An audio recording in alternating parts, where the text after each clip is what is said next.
আমি একদিনও না দেখিলাম তারে, আমার বাড়ির কাছে আরশিনগর ও এক পড়শি বসত করে।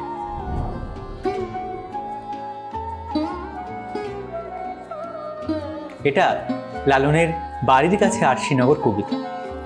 প্রাথমিকভাবে এটা একটা গান, যেখানে লালন তার বাউল তত্ত্বের কথা, বাউল সাধনার কথা তুলে ধরেছেন। কিন্তু এটার কাব্যমূল্য এতটাই যে এটাকে আমরা সাহিত্য হিসাবে বিচার করি, এবং সে কারণেই এই পর্বে আমরা এটা করছি। আমরা এর আগের পর্বে তোমাদের বাউল তত্ত্বের বিষয়ে একটা আভাস দিয়েছিলাম, তাই তো?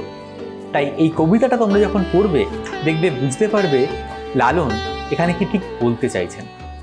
দেখো, লালন বলছেন, আমি একদিনও না দেখিলাম তারে। তার মানে লালন কাউকে দেখেননি, সে কথাটা তিনি জানাচ্ছেন। কিন্তু কাকে? সে উত্তরটা রয়েছে পরের দুটো লাইনে। আমার বাড়ির কাছে আরশিনগর ও এক পড়শি বসত করে। তার পড়শিকে, সে পড়শি কোথায় থাকে? লালনের বাড়ির খুব কাছেই থাকে, জায়গাটার নাম আরশিনগর। এই তাৎপর্য কি সেটা আমরা আরেকটু কবিতাটা পড়ে নিই, তারপর বুঝতে পারবো। লালন বলছেন, গ্রাম বেড়িয়ে অগাধ পানি, ও তার নাই কিনারা নাই তরণী পারে। তার যে গ্রাম, সেই গ্রামটাকে বেষ্টন করে রয়েছে প্রচুর জল, এবং সেই জলের কোনো সীমা নেই, কোনো কিনারা নেই, এবং তিনি যে জলটা পার হবেন তার জন্য কোনো নৌকোও নেই। আমি বাঞ্ছা করি দেখবো তারে, আমি কেমনে সে গায়ে যাই রে। লালন বলছেন, আমার যদি যেতে ইচ্ছা করে, আমার তাকে দেখতে ইচ্ছা করে, কিন্তু আমি সেই গ্রামে যাবো কিরকম করে এই জল ডেঙিয়ে? তার মানে বোঝা যাচ্ছে লালনের সঙ্গে এই পড়শির একটা দূরত্ব রয়েছে। কিন্তু পড়শি কিরকম সে কথা লালন বলছেন পরবর্তী লাইনে। বলবো কি সেই পড়শির কথা, ও তার হস্ত পদ স্কন্ধ মাথা নাই রে। ও ক্ষণিক থাকে শূন্যের উপর, আবার ক্ষণিক ভাসে নিরে। তার মানে তার পড়শি কোনো রক্ত মাংসের মানুষ নন, তার হাত পা কাঁধ মাথা কিছুই নেই, এবং তিনি কিছুক্ষণ শূন্যের উপর থাকেন, আবার কিছুক্ষণ জলে ভাসেন। আমরা বুঝতে পারছি কোনো মানুষের কথা, কোনো প্রতিবেশীর কথা লালন বলছেন না। লালন এখানে আসলে বলছেন তার মনের মানুষের কথা, যে মনের মানুষের কথা আমরা তোমাদের জানিয়েছি এর আগের পর্বে। সেই মনের মানুষকে আমাদের অন্তর্লীন সত্তা, আমাদের ভিতরের সেই মহত্তর মানব মন, যেই লোভ হিংসা স্বার্থপরতা এগুলো থেকে মুক্ত, যে উদার মানবতাবাদে বিশ্বাস করে, সেই মানব আত্মাটা একটা বিশুদ্ধ মানব আত্মা। লালন তার কাছে পৌঁছতে চান কিন্তু পারেন না। কেন? তার কারণ এটাই তো সাধনা। দেখো, আমরা দৈনন্দিন জীবনে আমাদের ছোট ছোট স্বার্থগুলো, কোনোটা আমাদের লোভ হয়, কোনোটা আমাদের স্বার্থে আঘাত লাগে, আমরা কখনো হিংসা করি, এগুলো নিয়েই তো আমরা জুড়ে থাকি, এগুলো নিয়েই আমরা ভরে থাকি, ব্যতিব্যস্ত থাকি। তাই আমরা হিসেব করি, আমরা মানুষের পাশে মানুষের মতো দাঁড়াতে পারি না, তাই তো? এগুলো হচ্ছে আমাদের প্রতিবন্ধকতা।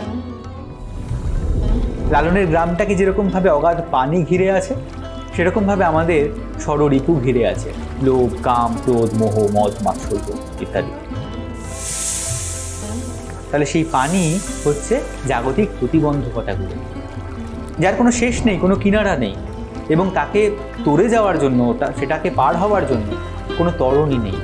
তরণী অর্থাৎ সাধনার উপায় নেই, লালনের জানা নেই। এবং লালন বলছেন যে পড়শির সঙ্গে তার দূরত্ব খুব বেশি নয়। কোথায় থাকেন পড়শি? আরশিনগরে। আরশি মানে হচ্ছে আয়না, আয়নামহল। অর্থাৎ আমরা যদি কোনো আয়নার সামনে দাঁড়াই, আমরা নিজের রিফ্লেকশন সেখানে দেখতে পাই, নিজেকে দেখতে পাই। আর লালনদের এই যে সাধনা, সেটা তো নিজের ভিতরেই একটা খোঁজ, নিজের মধ্যে থাকা মহামানব মনটাকে তুলে আনার খোঁজ। সেই আরশিনগর হচ্ছে আমাদের মন, আমাদের অন্তঃস্থলে তার অবস্থান। তাই লালন বলছেন, আমার বাড়ির কাছে আরশিনগর, অর্থাৎ তার মধ্যেই এই সমস্ত কিছু রয়েছে। এবং পড়শির স্বরূপ কি? এই পড়শি হচ্ছে মনের মানুষ, যে নিরাকার, যার হাত পা কাঁধ মাথা কিছুই নেই, এবং সে এই সর্বভূতে ব্যাপ্ত হয়ে আছে।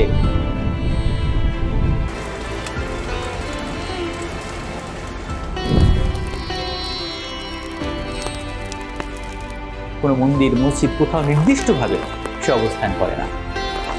তারপর লালন বলছেন, পড়শি যদি আমায় ছুতো আমার জম যাতনা যেত দূরে।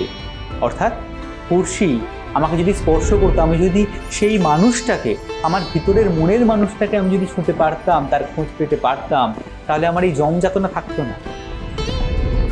জম যাতনা অর্থাৎ আমাদের ভব যন্ত্রণা, আমাদের মৃত্যু নিয়ে যে ভাবনা। আমরা তো সবসময় ভাবি যে আমি যদি না থাকি তাহলে কি হবে, এবং আমাদের শারীরিক যে সুখ ভোগ কষ্ট সেগুলো নিয়ে আমরা সারাক্ষণ মাথা ব্যথায় ভরে থাকি। তাই লালন বলছেন, সেই পড়শির যদি খোঁজ আমি পেতাম তাহলে আমাকে নিয়ে তো ভাবনা আমাকে ভাবতে হতো না, এই পচা দেহ নিয়ে আমাকে ভাবনা হতো না, আমার জম যাতনা যেত দূরে। আবার শেয়ার লালন একখানে রয় তবু লক্ষ যোজন ফাঁ করে। তার মানে পড়শি আমাকে ছুটছে না, আমি পড়শির কাছে পৌঁছতে পারছি না, এটা যেরকম আমার কষ্ট আমার যন্ত্রণা, সেরকম এটাও একটা ট্র্যাজেডি যে সেই মনের মানুষ এবং লালন দুজনে একসঙ্গেই রয়েছে। কারণ এই দেহেই তো আত্মার বাস। আমরা যদি বলি মনের মানুষ তার অন্তর্লীন সত্তা, সেই সত্তা কি? তার মন, তার একটা বিশুদ্ধ মন, মনের একটা উদার ভাবনা। সেটা কি আমাদের দেহ বাদ দিয়ে থাকতে পারে? পারে না। তার মানে আমাদের মধ্যেই তো সেটা রয়েছে। রাস্তায় একজন বিপদে পড়লেন, তুমি পাশ কাটিয়ে চলে গেলে, এটাও হতে পারে। আবার রাস্তায় একজন বিপদে পড়লো, তুমি তাকে পাশ কাটিয়ে গেলে না, হয়তো তোমার একটা ইন্টারভিউ ছিল, কিন্তু লোকটাকে তখনই হসপিটালে নিয়ে যেতে হবে, তুমি সেটা বাদ দিয়ে তাকে হসপিটালে নিয়ে গেলে। এটা হচ্ছে তোমার মানবিকতা। আগেরটার সঙ্গে ফারাক কতটুকু? তোমার মনের সিদ্ধান্তের, তোমার স্বার্থের হিসেব নিকাশের, সেটাই তো। এই জন্যই লালন বলছেন যে শেয়ার লালন একখানে রয়, আমাদের মধ্যেই সেই মহামানব মন রয়েছে, আমাদের মধ্যেই সেই মনের মানুষ রয়েছে, তবু আমরা তার কাছে পৌঁছতে পারি না, আমাদের মধ্যে লক্ষ যোজন ফাঁক।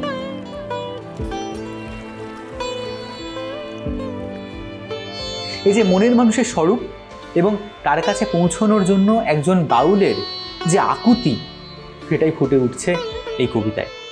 এই কবিতা থেকে তোমাদের বিভিন্ন লাইন তুলে প্রশ্ন আসে এবং তার ব্যাখ্যাটা আশা করি তোমাদের বোঝাতে পেরেছি। বাকিটা রয়েছে আমাদের ডাউনলোড সেকশনে, স্টাডি মেটেরিয়ালে। এই পর্ব আমরা এখানেই শেষ করছি। দেখা হবে পরের পর্বে অন্য কোনো বিষয় নিয়ে। সঙ্গে থেকে